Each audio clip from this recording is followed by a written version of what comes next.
Okay, now we're going to move on to the discussion of the models of communication. So when we say models, it means that these are the representations of the experts in communication on how the communication process works in different situations. Ibig sabihin, paano kapag ganitong sitwasyon na, kapag ganitong sitwasyon, anong klaseng communication yung nag-i-exist o anong process yung nangyayari. Okay, let's start. Okay, so we have actually three types of model of communication. We have linear model, we have a transactional model, and the last one is interactional model. So first is linear model. So when we say linear, from the word itself, linear, it is a straight line, right? Straight Straight. line, meaning to say it is one-way communication, right? One way in a way that the sender encodes a message through a channel or medium, and then it will be decoded by the receiver, and the communication stops there, right?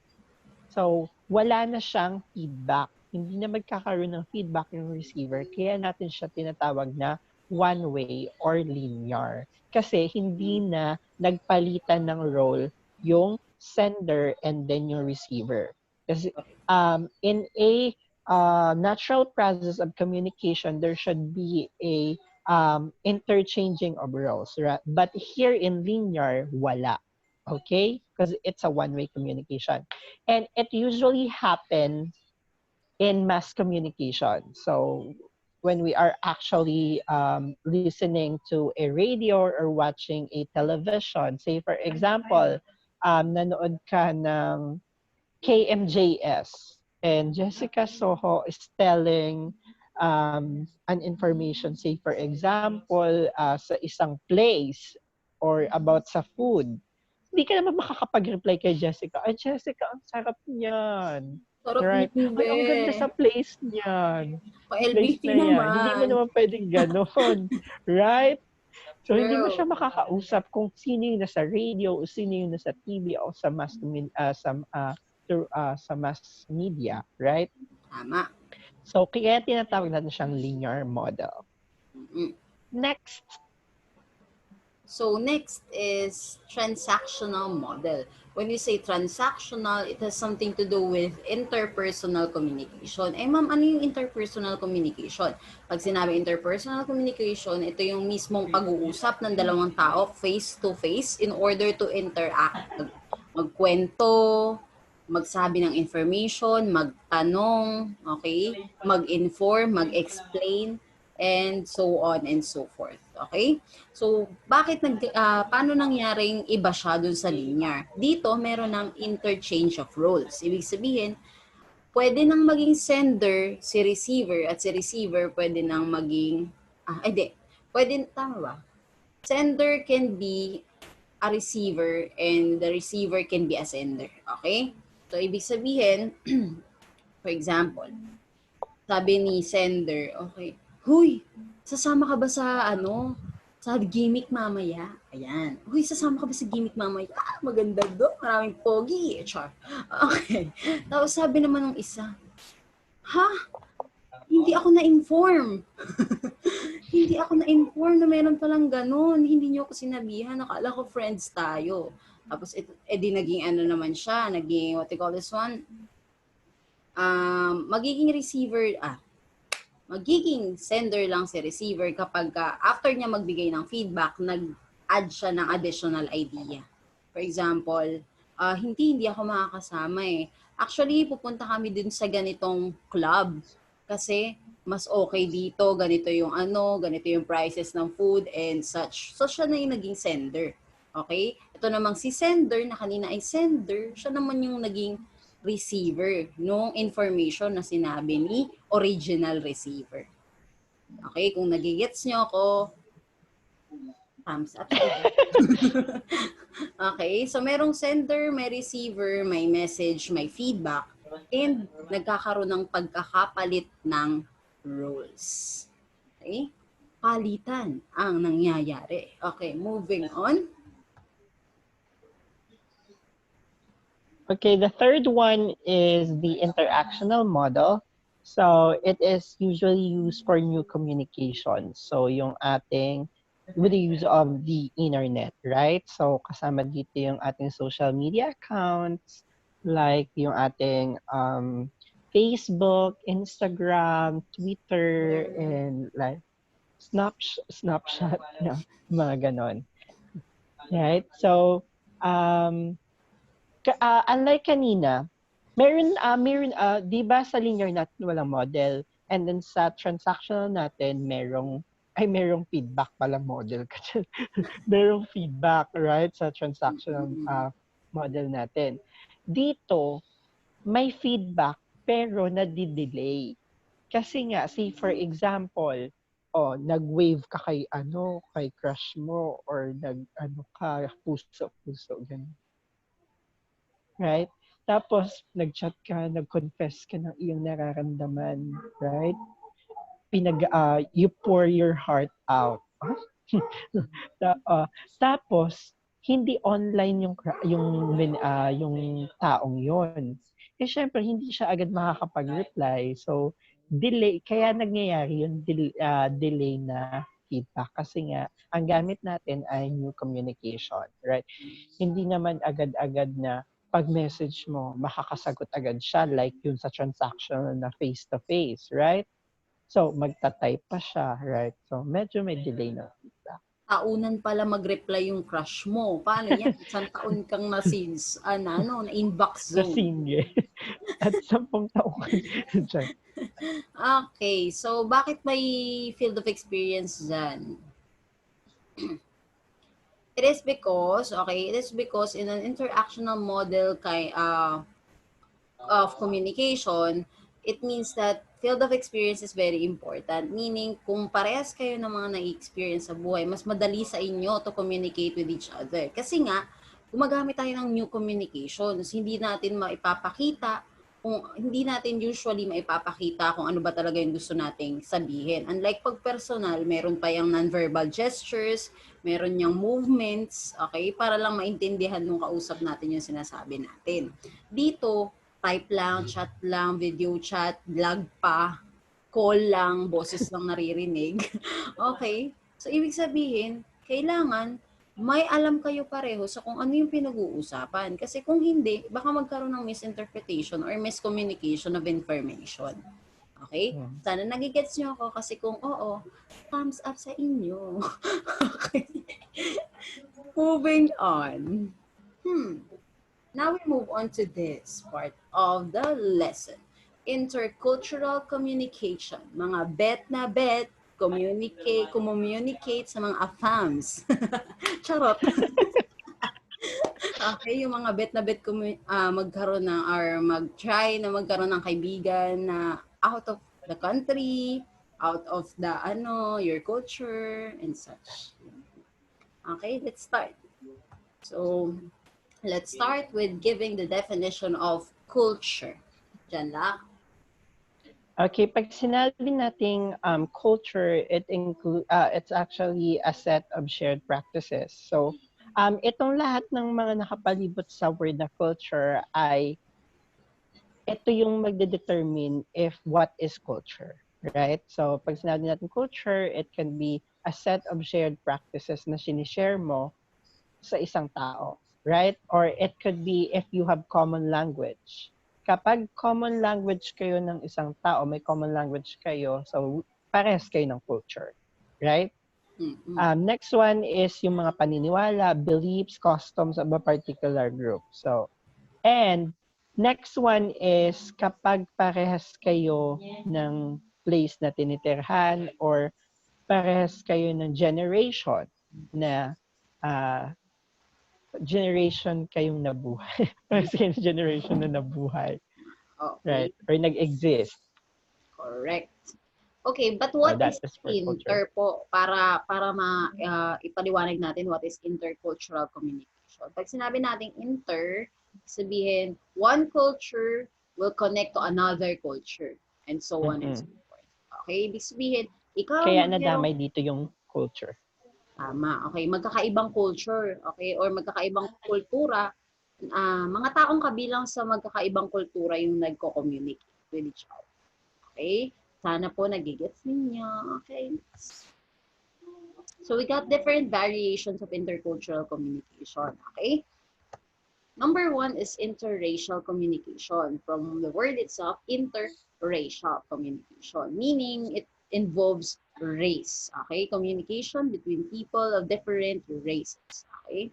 So, syempre, pag sinabi nating race, it can be white people, black people, yellow people, like the Chinese, then the, what you call this one, the brown people, which are the Indians. Diba? Mga iba't iba yan. Iba't ibang races. Tayo race natin, Filipino tayo, okay? Asian or what, yun ang ating race. Kung makikipag-usap tayo sa isang tao na iba ang race, kunyari, brown people, Indian, okay? Ibig sabihin, we're actually doing interracial communication. Okay? Next. Okay, next one is interethnic communication. It is the interaction among people who have different ethnic groups. So, kapag yung ethnic group mo ay iba sa ethnic group ng kinakausap mo, you're actually doing interethnic communication. Say, for example, you're a Tausog, and then yung kinakausap mo ay Aitas. So, magkaiba kayo na, you have different ethnic background, but then you're communicating to one another. That is what we call interethnic communication. Correct. Okay. Moving on, we got international communication. Okay. When we say international, of course, inter then nation. Okay. When we say nation, it has different political structures. Meaning, for example, tayo dito sa Pilipinas, ang ating political structure ay democracy or republic. Okay. We got president. Pero, dun sa meron tayong president, meron legislative body, meron judiciary. Mhm. Doon naman sa ibang bansa, particularly sa Amerika, the US, ang kanilang political structure ay federal. Okay?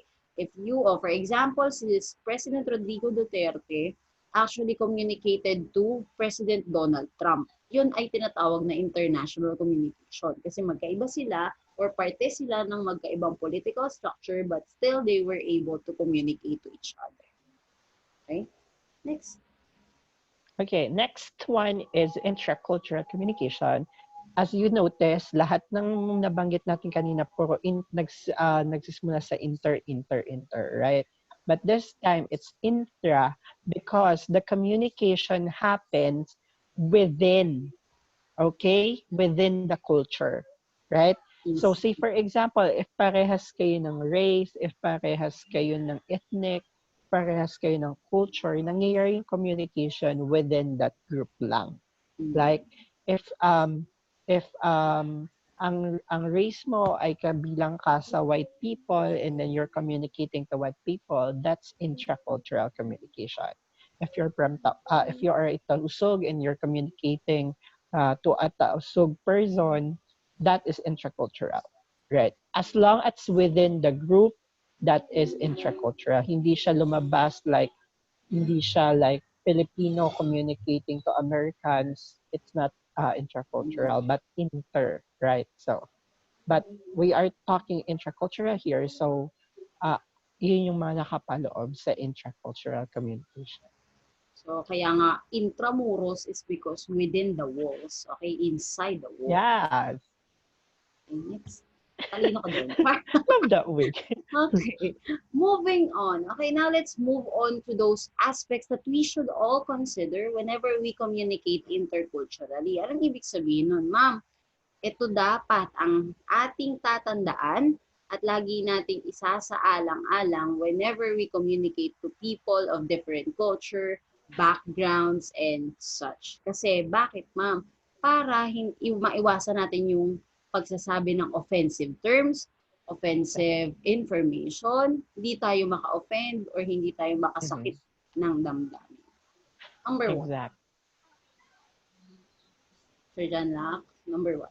Okay, we have the social status. So it refers to the relative rank that an individual holds with rights, duties, and lifestyle, a social hierarchy based on honor and prestige. So yung social status daw, ito yung rank natin na pinanghahawakan natin, right? Um, Ito yung mga narating natin, kung saan tayo kabilang sa ating sa society, right? So, iyan yung nagdidikta, right? Ikaw ba Kung ay anong social. high class, middle class, Yes.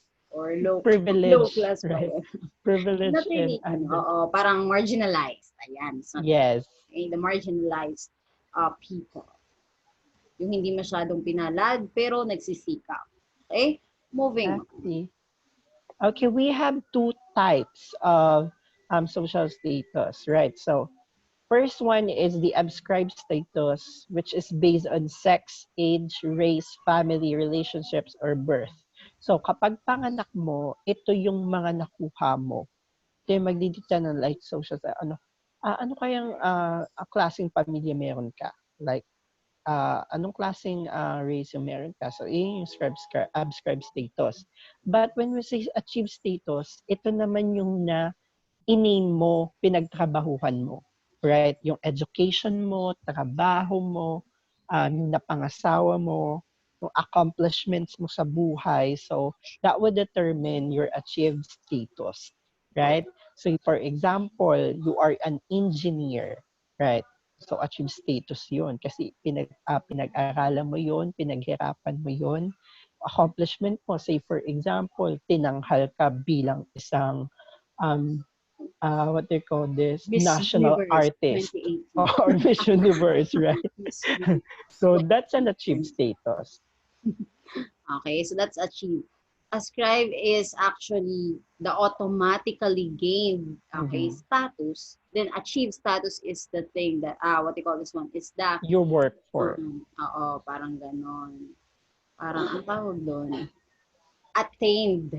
Okay, attained status. Pinagsikapan mo. Okay, moving on.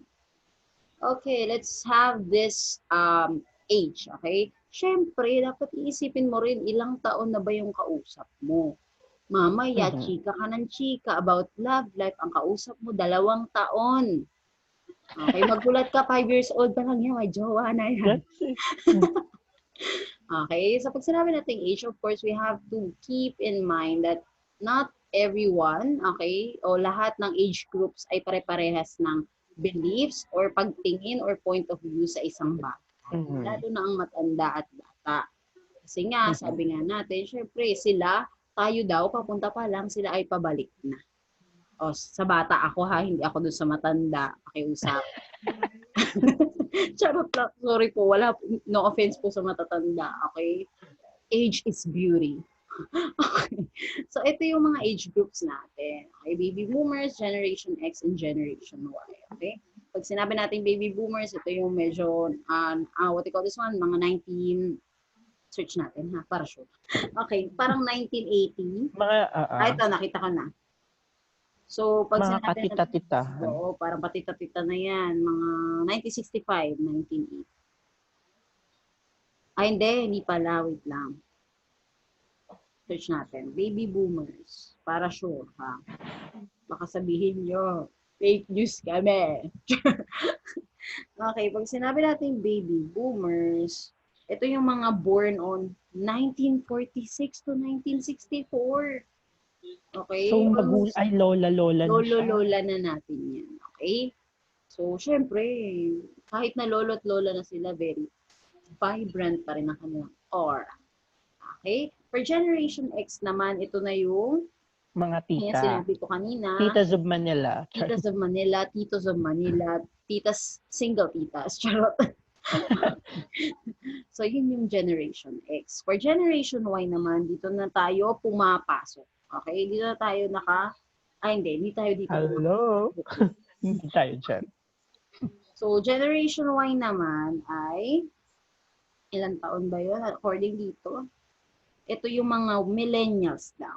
Okay? Hindi dapat natin tinatawag daw ang ating sarili as millennials kasi nga yung mga millennials ay pinanganak noong 1980 to 1994. Okay, anong tawag sa atin, ma'am? Gen Z. Gen Z, Gen Z, ang gamit Dragon mo. Ball Z. So, Gen Z tayo. Okay, Generation Z. Okay? Magsisimula yun from 1997 hanggang 2020. Pasok tayo, Miss Hampa. True. Sana naman natutunan kayo dito kahit sinerge ko yung mga part na yon kasi hindi ako magaling sa numbers. English teacher po ako. So, dapat natin isipin na kapag nakikipag-usap sa matanda, we have to be polite. Okay? Ganon din naman sa Exactly. pagkikipag-usap sa bata. We have to be polite but in a different manner. Okay? Huwag tayo Yes. magsasabi ng mga offensive terms, offensive na mga salita. Kahit bata pa yung kausap. Or Okay? matanda, right? True. Iangkop ang sasabihin sa edad ng kausap para walang away sa bahay. Moving on. Sir Dan. Okay, next one is we have the gender. This refers to how a particular culture differentiate masculine and feminine social roles. So it includes intercultural communication because we should respect kung ano man yung gender ng isang tao. Right? Pag sinabi natin gender, ito yung social roles ng isang tao sa society or sa community. You might be confused with gender and sex. Right. We defined already the gender. So let's define sex. Pag sinabi natin sex, it refers to the biological side, right? Kung pagpanganak sa'yo, it's actually defined what's between your legs, kung ano yung nandyan, right? Mm-mm. Kung sino, So kung iyon yung babae ka, female or male. yes. So for gender, kung feminine or masculine, right? So papasok na dito yung ating LGBTQIA plus community. Oh, Right. So now we should respect one another kung ano man yung gender ng isa't isa. sa gender, how do you see yourself? Mm-hmm. Okay? Or how do you portray yourself in the Self. society? So, Okay? Choice mo yan. Okay? Ito yung choice mo. Gender. Pero yung sex, hindi you natin have yan the mapipili. choice. True. The power of NPC choice. sabi ni NPC. sabi ni Moving on, we got religion. Okay? Ito medyo crucial. Okay? Kaya dapat lagi nating tandaan that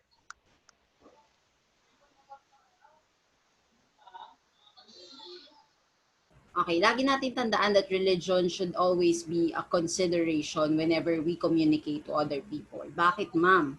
Kasi guys, very sensitive ang mga tao when it comes to religion. Okay? Siyempre, ikaw ba naman if someone's questioning your faith, the things that you believed in, syempre medyo parang, oh, bakit naman ganun? Okay? Parang medyo sensitive tayo. Okay? Pag sinabi natin religion, it guides people in explaining the supernatural phenomena. Ibig sabihin yung mga bagay na hindi natin maipaliwanag gamit ang siyensya. Okay?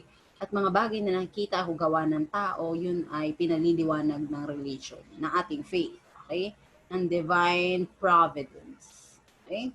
So, pag sinabing relihiyon, dapat isipin mo, may matatamaan bang religion? mm, Okay? Kasi lahat naman ng religion, it aims to, what they call this one, teach morals, eh. To teach the words of the gods that we believe in.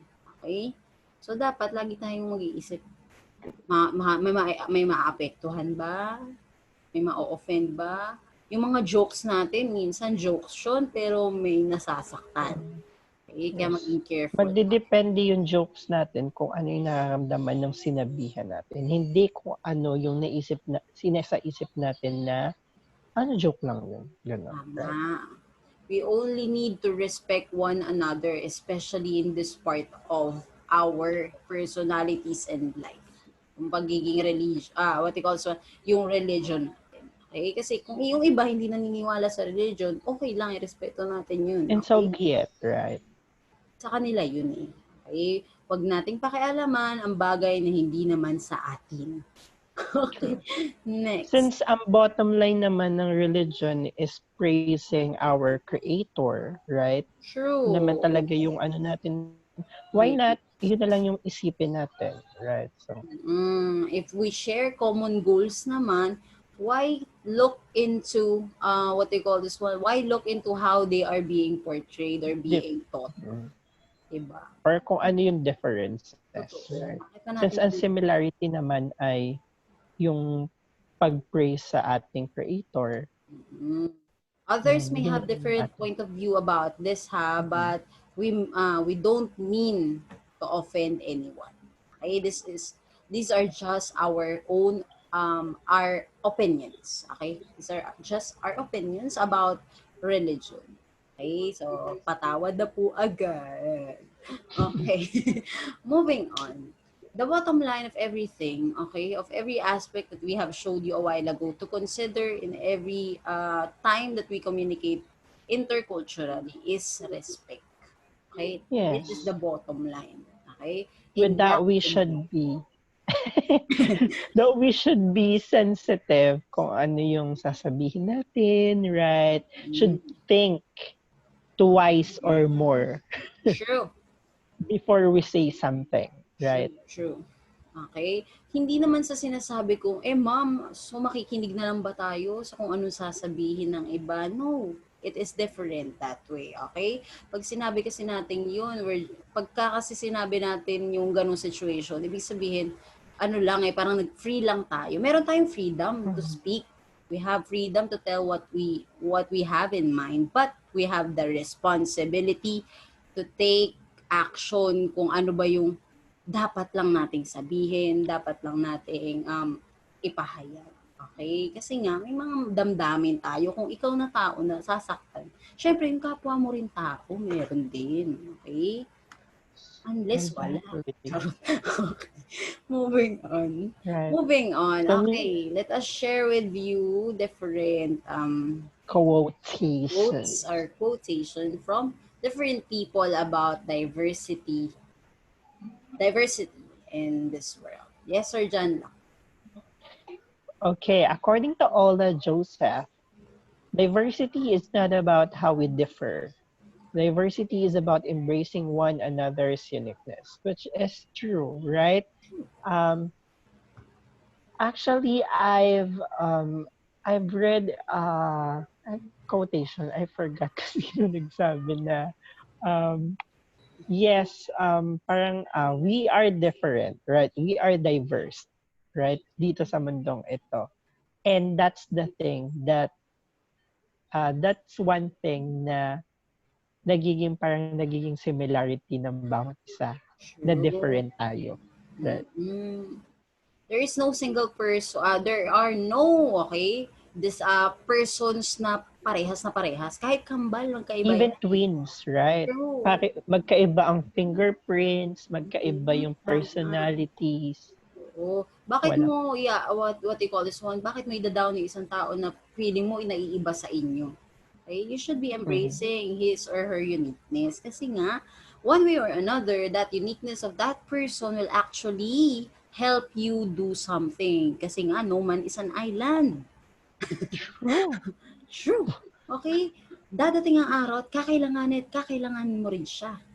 Kaya dapat hindi mo siya, And maybe yung uniqueness niya or yung differences niya is her strength, right? So in uh, balay mo doon pala siya mag-excel, right? So bakit i- pipigilan natin or bakit ida-down natin yung isang bagay kung ano man? tama. We should aim to support everybody. Okay? Not to put them down. Okay? Yes. Down. Moving on. Okay, moving on, we got this one. Cultural differences ano, should not separate us from each other, but rather cultural diversity brings a collective strength that can benefit all of humanity. Also, intercultural dialogue is the best guarantee of a more peaceful, just, and sustainable world. Robert Alan Arthur. Okay? Sabi nga niya, hindi dapat 'to maging parang hindi siya dapat maging hadlang para maabot natin ang mga dapat nating maabot, okay? Because it brings collective strength. 'Pag magkakaiba tayo, mas marami tayong alam, mas magiging malakas tayo as one, okay? Marami tayong mako-contribute. Bakit? Okay. Intercultural dialogue Ay, sorry. is the best guarantee of a more peaceful, just, and sustainable world. Ibig sabihin, kapag pinag-usapan nyo na kayo ay magkakaiba, tinanggap nyo na kayo ay magkakaiba, ibig sabihin nun, handa kayo or ganap na kayong mga tao na maa-achieve nyo yung inyong peaceful side of life. Kasi nga, tanggap mo na eh. Hindi ka na nababother. Okay? Okay na sa'yo. Sige, Sir Jan. Na okay na. Okay, Move medyo on. mahaba, kaya yun. Yun po ang aking paliwanag. And I thank you. Next. Ay, this is my favorite. Yes, Sir Jan. All right. According to Albert Einstein, I speak to everyone in the same way, whether he is the garbage man or the president of the university. Indeed, right? Which is very true. I agree to Albert Einstein because our social status doesn't define naman kung ano talagang klaseng tao ka, right? And hindi porket na you belong to like underprivileged people or yung mga kung say for example, yung nga sinabi niya garbage man, which is marangal naman yung trabahong ginagawa ng tao. So bakit hindi mo kakausapin ng matino? Or bakit magkaiba yung trato mo doon sa garbage man as sa may mataas na pag-aralan or posisyon?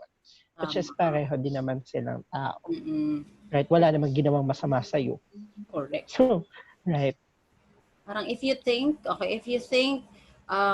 magiging mas okay kang tao kung magiging mabuti ka Mhm. sa mga matataas at dun sa mga mahihirap or mabababa ay masama ka. Hindi. Okay? Hindi Bakit? naman namin sinasabi na maging masama ka sa mga matataas at mayaman, tapos maging mabuti ka. Oh, You pareho should natin. treat a lot the people the same way, right? Maging equal tayo. Maging fair tayo. Equal, Okay? fair. If that person needs respect or deserves respect, then we should respect that person. Okay? Exactly. Whatever job pa yung hawak nila o ginagawa nila. Okay? Moving on. That's it for today. Okay? I hope you have learned a lot from us. Again, Okay, this is us. this This is is us. Okay, this is me, Ma'am Hampak, and Sir John Lac Escasinas. Thank you for watching us. Stay tuned for more videos. Bye-bye.